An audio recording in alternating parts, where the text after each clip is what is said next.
5E, Whitehall, Glens Falls. It's 8 o'clock.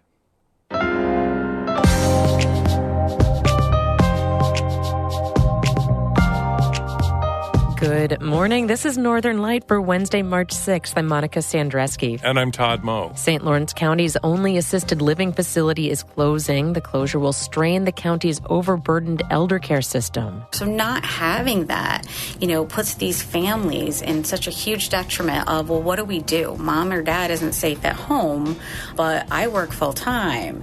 I can't be a full-time caregiver, and they need 24/7 care.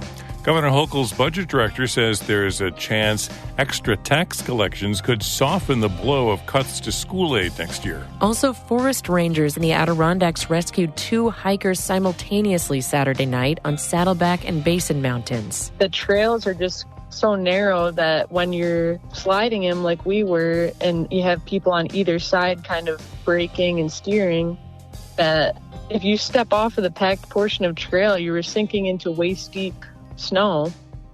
And Chef Curtiss Hemm shares a recipe for maple season, maple teriyaki salmon. All that's coming up on Northern Light. Stick with us.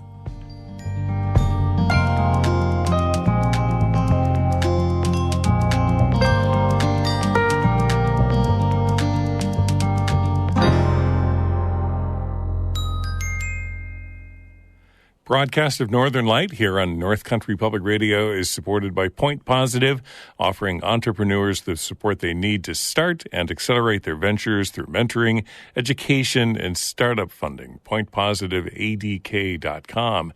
And by Blue Seed Studios, a multidisciplinary arts center featuring classes for adults and youth, concerts, art exhibits, and more. BLUseedstudios.org.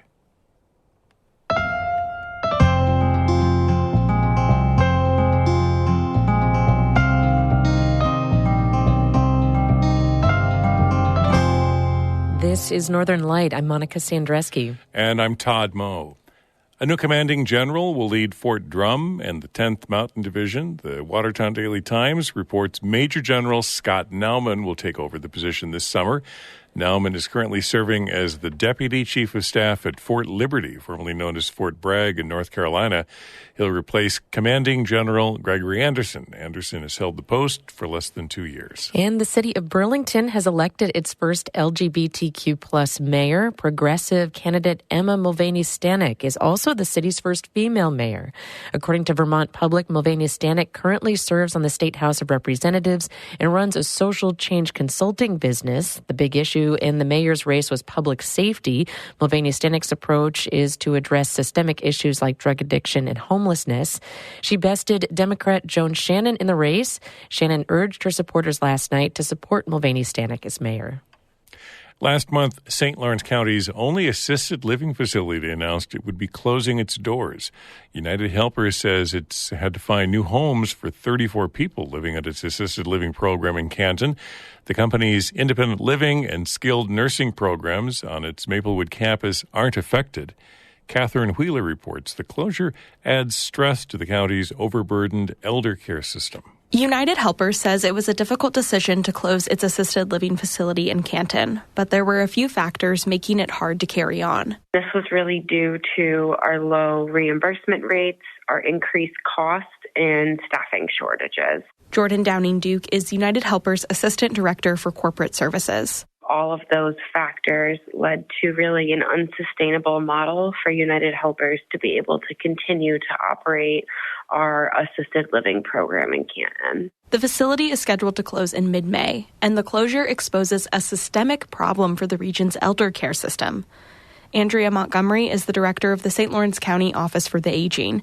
She says she's been hearing about the same issues for years. Absolutely. They are not getting reimbursed at a high enough rate, certainly not for the level of care that they have and the staffing. We've all had a ton of trouble since we've come out of COVID trying to recruit and retain staff. United Helpers in Canton was St. Lawrence County's only assisted living facility, and Montgomery says this stage of care is really important. It's a step before higher levels of care, like a nursing home. So not having that, puts these families in such a huge detriment of, well, what do we do? Mom or dad isn't safe at home, but I work full time.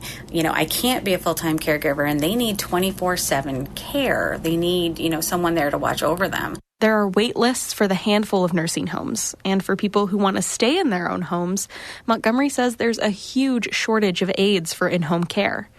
Montgomery says that leads to older residents having to leave the county for placement at any kind of facility. And that's really hard on the families. Oftentimes they can't travel for regular visits. We've had someone go as far as just outside of New York City. Based on the care level they need, that was the closest facility that could help them. Montgomery says the baby boomer generation is aging, and they'll need programs and services that are nearly impossible to find now. She says people and lawmakers should advocate for more state and federal funding for elder care because there just isn't enough now. Catherine Wheeler, North Country Public Radio in Canton. The village of Potsdam is planning to sue a local landlord for allegedly not holding proper rental permits. North Country Now reports village trustees approved pursuing legal action against Steve Bond at a recent meeting. Bond owns several storefronts and other buildings in downtown Potsdam on Market, Elm, and Main Streets, including the former Backstreets Bar. The Potsdam Village Code Enforcer says the properties don't have rental permits, which could pose a danger for tenants and the community. Rentals must be inspected every 3 years to get a permit. The planned suit comes as the village is working on its downtown revitalization improvement plan with $10 million from the state. It includes funds for fixing historic buildings and improving walkability and housing. A village official says Bond has been sent applications for the funds to make improvements, but has not acknowledged them. One of the most controversial aspects of Governor Hochul's state budget has been the cuts to school aid. Almost half of the schools here in the North Country face a budget cut under the governor's proposal. Yesterday in Albany, Hochul's budget director defended her proposed reductions to the state schools, but he left the door open to restoring those cuts now that new numbers show New York's revenues are up by $1.3 billion. Karen DeWitt spoke to Budget Director Blake Washington on a very busy day at the state capitol. I know you don't like to call them cuts, but half of the school districts would lose money under the plan. There's bipartisan opposition to it. In fact, the Senate Majority Leader Andrea Stork-Cousins said today that she's very concerned about these reductions. Can you make the case for why you decided to put them that way in the budget? Sure. So when you look at the governor's budget proposal, the school districts with the year-to-year reduction or the year-to-year change are fully funded under the foundation formula as envisioned 15 years ago. They have exceeded that amount in some cases by double-digit percentage amounts. And at the same time, those school districts, 75% of the school districts have lost 20% or more of their student body in that same period of time. So the proposal is to rationalize where the resources are going, making sure we're not paying for empty seats, but also channel resources to the high needs and growing districts. So that's the overall thrust of the governor's proposal. But you're also trying to take away something that's been kind of sacred in Albany, and that's known as hold harmless or save harmless provision that says no school district can get less money than they did the previous year. And so that has caused some controversy. Also, the inflation adjustment that you're doing, a 10-year average instead of what the actual rate of inflation was from last year to this year, which is quite high. That's right. So, maybe if we could just start from the beginning. This budget closes a $4.3 billion gap, and that doesn't come easy. And there's only a couple of places that have a significant amount of state share spending, and that's one of those is in school aid. Right. So trying to first acknowledge that under Governor Hochul's leadership, the last 2 years, under her first two budgets, the governor has put forward $5 billion in school aid increases to the same school districts. You had the revenue forecasting meeting, I think it was a few days ago. You found, I think it was $1.3 billion in additional money. What I want to know is how does that work? And is that something that we can do at home? So it's funny. The way it works is the governor's budget comes out, is put out in mid-January. And during that same time, tax returns are coming into the state of New York, so we're realizing tax returns in real time. The governor's proposal sets a series of assumptions, and then through this process, that month that goes by, give or take, you can actually see the actuals coming in. So the discussion that we have among us and our legislative colleagues is, where is the governor's proposal at that moment in time? How has it improved or weakened since that moment in time? And that's the number that we agree upon, that 1.3. Yeah, so I was being flippant, but this is from additional revenues, right, that have come up. Precisely, tax largely through collections. personal income tax collections that we did not project as high as this. So this rectifies and allows for new resources to come into the state's financial plan to smooth out the rough edges, even on the governor's proposal. So there could be some restorations from the governor's budget. It sounds like you have a little bit more money to do that. Absolutely, and we'll be looking forward to working with the legislature to do just that. We want to make sure that the restorations we do are sustainable in the long term, and less recurring is better for us for our long-term out-year gaps. But all the same, that's the part and parcel of this: is how much money do you have on hand, and how can we improve upon the executive proposal? That's New York State Budget Director Blake Washington speaking with New York Public News Network Albany correspondent Karen DeWitt.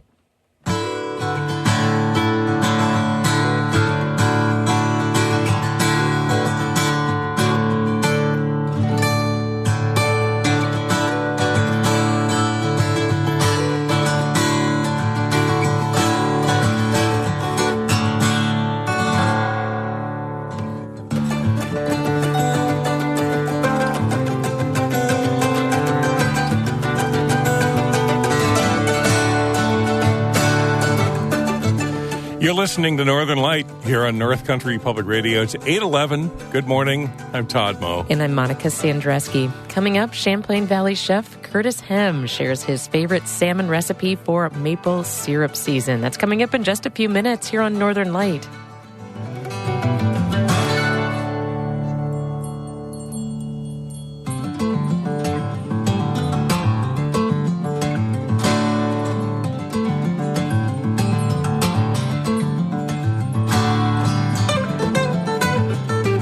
Music by Tim Elifritz in Johnsburg. Check out more of his music anytime on our website, ncpr.org/_. Northern Light is supported by Mountain Orthotic and Prosthetic Services, a full-service practice committed to providing care for patients of all ages with offices in Lake Placid, Plattsburgh, and Malone. Details and referrals at mountainonp.com. And by St. Lawrence Nurseries, Potsdam, accepting orders now through April 12th for cold-hardy fruit and nut trees. Details at slngrow.com.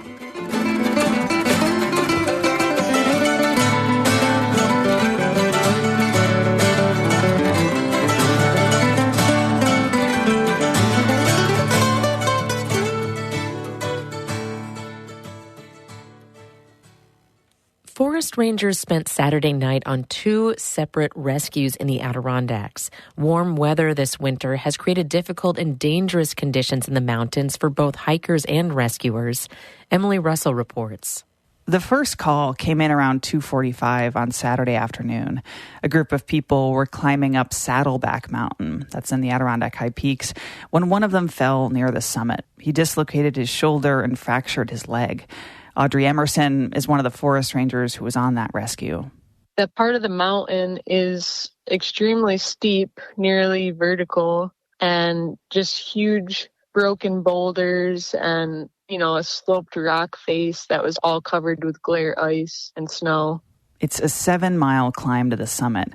The first wave of rangers reached the injured hiker after 8 p.m. One of them posted a video on Instagram showing nearly whiteout conditions. Emerson was part of the second wave of rangers to reach the group. By that time, she says, luckily the wind and snow had died down.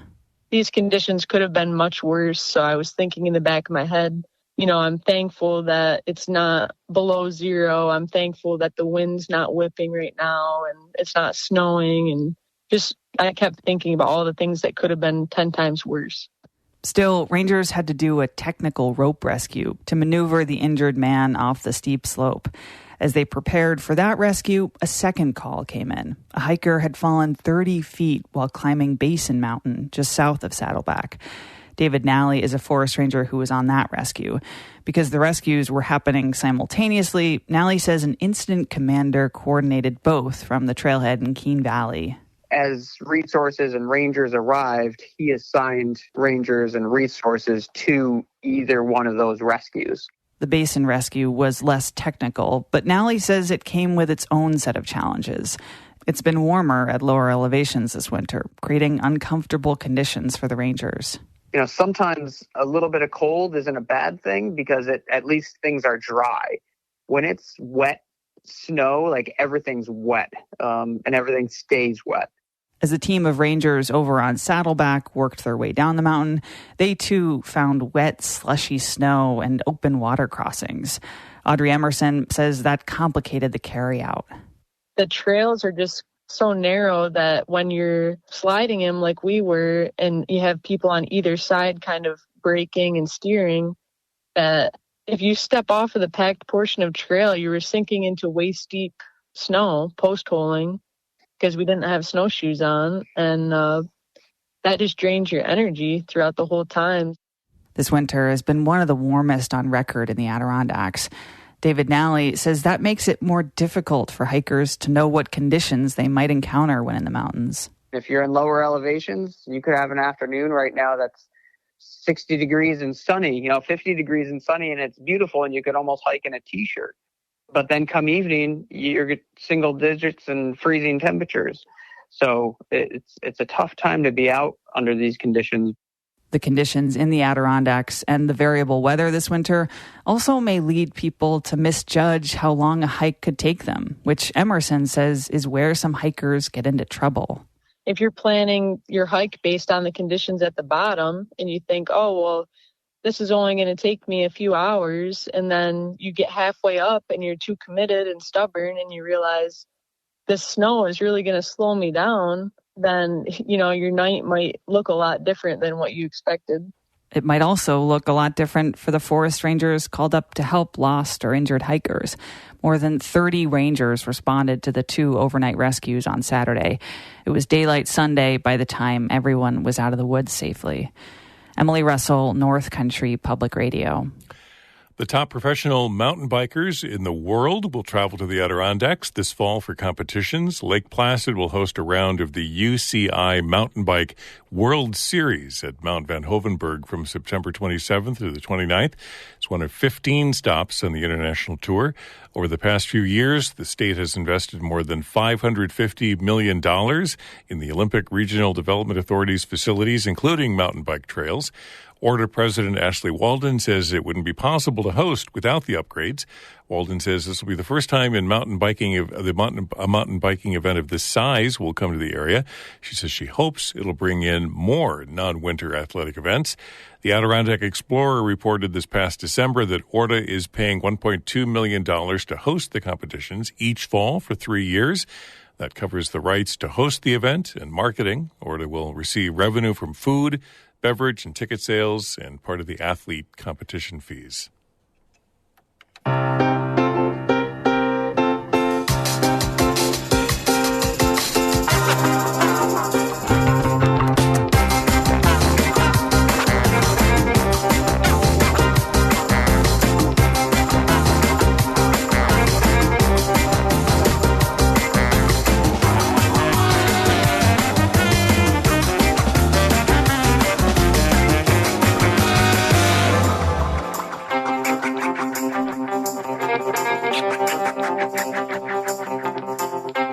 You're listening to Northern Light here on North Country Public Radio. I'm Todd Moe. And I'm Monica Sandreski.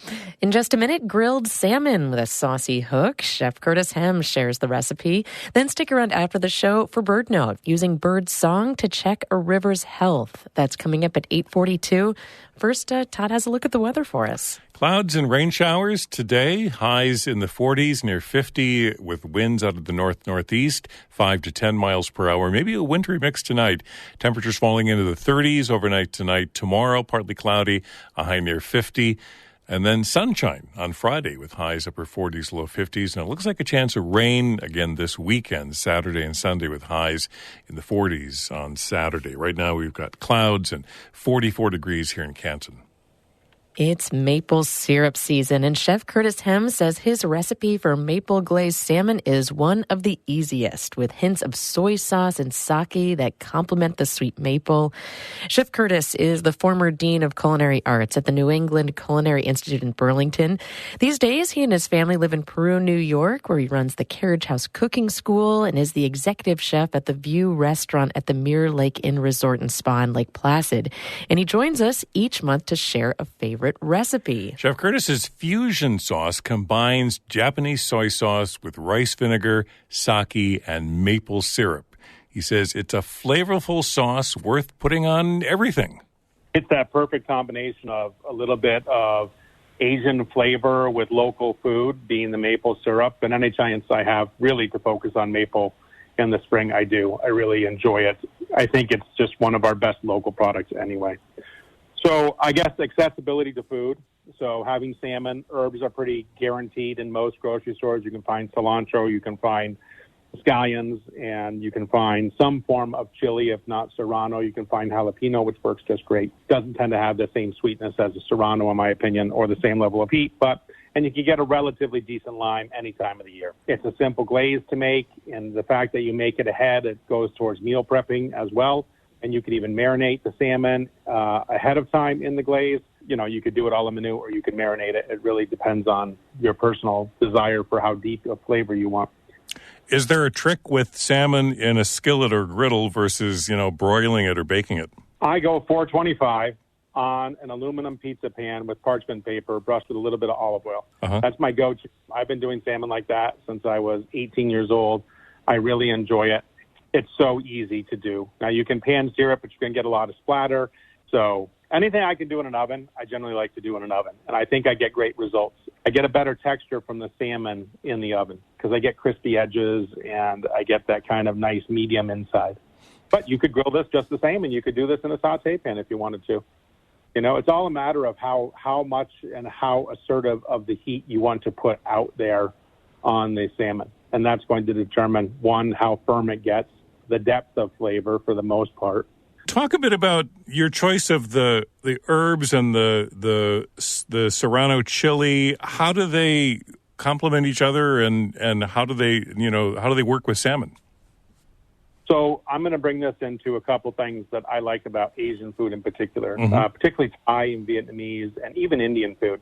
I enjoy the vibrancy of herbs and heat. I like the vibrancy of cilantro and Thai basil and other herbs, but I also like the heat of a really good pepper. I like serrano. I do like jalapeno. I like red Thai chilies. I like a lot of different fresh type flavors. I'm not very into the sambal leeks or the fermented, bean paste that are relatively spicy. I like the vibrant, fresh stuff.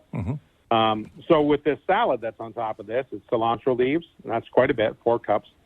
It's got some shaved scallions, which, again, if you like Japanese food, Japanese people love scallions. And I went to culinary school with 20 Japanese students, so I got to know Japanese food quite well. And I really enjoy scallions on top of food. It's a nice, light onion flavor, rather fresh. I use both the white and the green parts. And I do like to cut them, so there's a lot of surface area. So I cut them on what's a bias, which is a diagonal cut across the scallion. And then I like the chili for the heat, and I like the lime juice as the acid that kind of brings all that together. And the great thing about that salad is I take a little bit of that glaze, and I drizzle it in the salad greens, and I mix that with that chili and that lime juice and the herbs and the scallions. Wow, I like that idea of saving some of the teriyaki, maple teriyaki sauce for the salad. Yeah, oof. Really sounds good. Yeah, because we have it on hand. It makes a great salad dressing. I mean, when we get into the glaze component of this recipe, I mean, it really is incredibly versatile. Yeah. So, well, let's talk about that glaze because it's maple syrup season, and this is a sweet, savory sort of glaze? Yeah, so it's kind of like the Italian agrodolce. There's some sweetness from the maple syrup. There's some acidity from the vinegar, from the rice vinegar. There's that saltiness from the tamari sauce. Which is just a Japanese naturally fermented soy sauce. And then there's that kind of brightness of the sake. So it is that sweet, sour, kind of acidic blend of things. And it's the difference between teriyaki and soy sauce. And many people probably won't be able to know that, except Soy sauce is a deeper, richer, more umami, earthy flavor. And teriyaki is a little bit lighter with a little bit of citrus, a little bit of, I would say, floral notes, and a little bit sweeter. So I think the maple syrup stands out. I choose tamari over soy sauce because it's lighter in depth, and so it's not as deep in flavor. And it just tends to allow the maple to stand out a little bit more. And the maple is actually what gives this dish the body of the glaze. So as you reduce it and cook it down, the maple syrup is what will thicken and evaporate out its water and combine everything to it. It will actually pull the other three ingredients to it and become homogeneous. I love the simplicity of it, and I also love the versatility of this, too, because, as you say, try it on the salmon recipe, chicken, even you say nuts and steamed rice, and it's great. Everything. I mean, it's a condiment now. So now it's no different than soy sauce. What would you put soy sauce on? What would you put ponzu on? What would you put? I mean, this is pretty much a maple form of ponzu minus the citrus. You're putting maple instead of it. But, yeah, it's great. It's a great marinade. You put chicken thighs in there overnight. You take them out, pat them dry, you grill them or you broil them, and they're fantastic. You take chicken breast, salmon, shrimp, scallops. They're wonderful on scallops. And then you take them, pat them dry, and sear them, and just sizzle a little of the glaze on top of that in the pan, and it thickens up, and you can pour that over the scallops on a dish. It's wonderful. You can put it in a little misting bottle, and you can make it a salad dressing. I think it goes well with radicchio, escarole, some almonds. Well, listen, Curtiss, thank you. This is really fun. This is really good. I got to try this because I've got some maple syrup and love salmon, so I got to try this recipe. It sounds excellent. I think in a month we should check back in and see how many times you've used this recipe. I'm thinking maybe like popcorn. I think you could. I think it would be fantastic. Chef Curtiss Hemm lives in Peru, New York, where he runs the Carriage House Cooking School. He's the executive chef at the View Restaurant at the Mirror Lake Inn Resort and Spa in Lake Placid, and joins us each month to share a favorite recipe. You're delightful, Todd. I always appreciate your conversations with Chef Curtiss. Well, you're listening to Northern Light right here on North Country Public Radio. It's about 8:27. Good morning. I'm Monica Sandreski here with Todd Moe and the one and only David Summerstein. How's it going? Good morning. Good morning. How's it going? It's great. And I came because I wanted to talk about an awesome thing that's happening on Friday in Potsdam. The Crane Latin Ensemble is playing, and they're doing it in a new format. So the Crane Latin Ensemble, let me tell you a little bit about them. They're, Crane School of Music students at SUNY Potsdam, super talented young musicians who play like straight Latin jazz and salsa.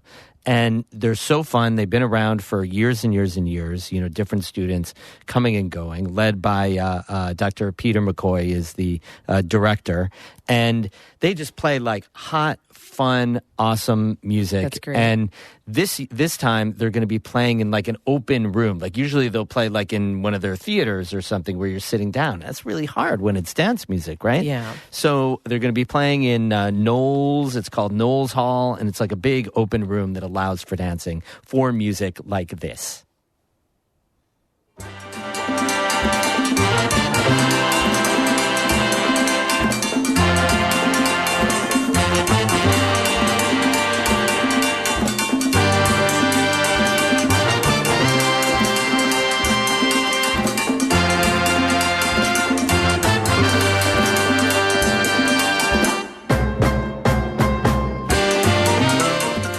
So this is Arturo Farrell. They're also going to be playing some Tito Puente, Oscar Hernandez. It is on Friday at 7:30 in the Knowles Hall multi-purpose room on the SUNY Potsdam campus. Crane School of Music, Latin Jazz Ensemble. Well, and I think what I appreciate hearing from Peter McCoy, too, that he was like, we play dance music. There's got to be dancing. There's got to Come be on. dancing. You can't just do it in a theater. And, of course, you, as our fearless leader of hosting dance parties, I knew you would appreciate this. So fun. And you can, learn how to dance salsa there. Just look around and see other people. They'll be happy to help. And it's free, family friendly, open to the public. Really good time. Oh, and they even say there's tables for resting and chatting. I know, I saw that too.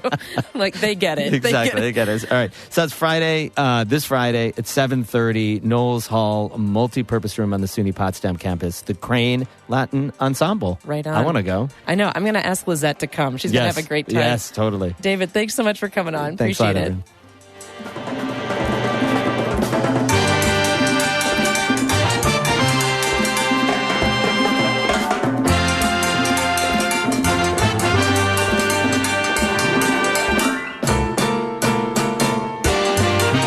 That's Northern Light for this Wednesday, March 6th. I'm Todd Moe. And I'm Monica Sandreski. Be well.